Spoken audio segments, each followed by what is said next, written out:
নমস্কার বন্ধুরা, আজকে আমি নতুন স্টাইলে আপনাদের বাঁধাকপির রেসিপি করে দেখাবো।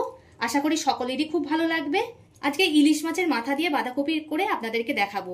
আমার চ্যানেলে নতুন হয়ে থাকলে চ্যানেলটিকে সাবস্ক্রাইব করে আমার পাশে থাকবেন। তা চলুন আর কথা না বাড়িয়ে রেসিপিটা শুরু করা যাক। আমি একটা মাঝারি সাইজের বাঁধাকপিকে কুচিয়ে ভালো করে ধুয়ে নিয়েছি আর একটা ইলিশ মাছের মাথা নিয়ে নিয়েছি। বাঁধাকপিটা এখন সারা বছরই পাওয়া যায়, আপনাদের যখন ইচ্ছা হবে তখনই এই রেসিপিটা বানিয়ে নিতে পারেন। এদিকে জল গরম বসিয়ে দিয়েছি কড়াতে, এতে দিয়ে দেব অল্প করে লবণ, হলুদ গুঁড়ো, কপিটাকে সিদ্ধ বসিয়ে দেব। বাঁধাকপি তাহলে সিদ্ধ হোক, মাছে লবণ হলুদ মাখিয়ে দেই। অল্প করে লবণ দিলাম, দিয়ে দিলাম হলুদ গুঁড়ো, ভালো করে মাখিয়ে নেব। বাঁধাকপিটা আমি 3-4 মিনিট মতো সিদ্ধ করে নিয়েছি। এবার একটা ঝাঁঝরি গামলিতে জল ঝরিয়ে নেব। আবার কড়া গরম হতে বসিয়ে দিয়েছি, এতে দিয়ে দেব সর্ষের তেল। তেলটা গরম হয়ে গেছে, এবার নুন হলুদ মাখিয়ে রাখা মাছের মাথাটা ভেজে নেব। মাছের মাথা ভাজা হয়ে গেছে, তুলে নেব। ওই তেলের মধ্যে দিয়ে দেব অল্প করে জিরে ফোড়ন, একটা তেজপাতা আর একটা শুকনো লঙ্কা, আর ছোট ছোট টুকরে একটা আলু কেটে নিয়েছি, সেটা ভাজার জন্য দিয়ে দেব। আলুগুলো একটু লাল লাল করে ভেজে নেব। আলুটা লাল লাল করে ভাজা হয়ে গেছে, দুটো বড় সাইজের পেঁয়াজ কুচিয়ে নিয়েছি, সেটা দিয়ে দিলাম। পেঁয়াজটাও ভালো করে আলুর সঙ্গে লাল লাল করে ভেজে নেব।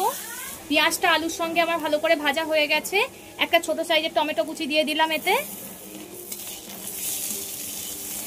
টমেটোটাও গলে গেছে। চা চামচের 1 চামচ রসুন বাটা দিয়ে দিলাম। রসুনের যতক্ষণ কাঁচা গন্ধ না যায় ততক্ষণ ভেজে নিতে হবে। রসুন থেকে কাঁচা গন্ধটা চলে গেছে। এবার ছোট চামচের মাপ করে 1 চামচ আদা বাটা দিয়ে দিলাম। পেঁয়াজ আদা রসুন আলুর সঙ্গে খুব ভালো করে ভেজে নিতে হবে। সব মশলাগুলো খুব ভালো করে ভাজা হয়ে গেছে। এবার সিদ্ধ করে রাখা বাঁধাকপিটা দিয়ে দেবো এর মধ্যে। এই আলুর সঙ্গে বাঁধাকপিটা খুব ভালো করে কষিয়ে নিতে হবে। এতে দিয়ে দেব স্বাদ মতো লবণ, পরিমাণ মতো হলুদ গুঁড়ো, অল্প করে কাশ্মীরি লঙ্কা গুঁড়ো, ভালো করে ভেজে নেব। চা চামচের 1/2 চামচ ধনিয়া গুঁড়ো দিয়ে দিলাম। সমপরিমাণ জিরে গুঁড়ো দিয়ে দেব।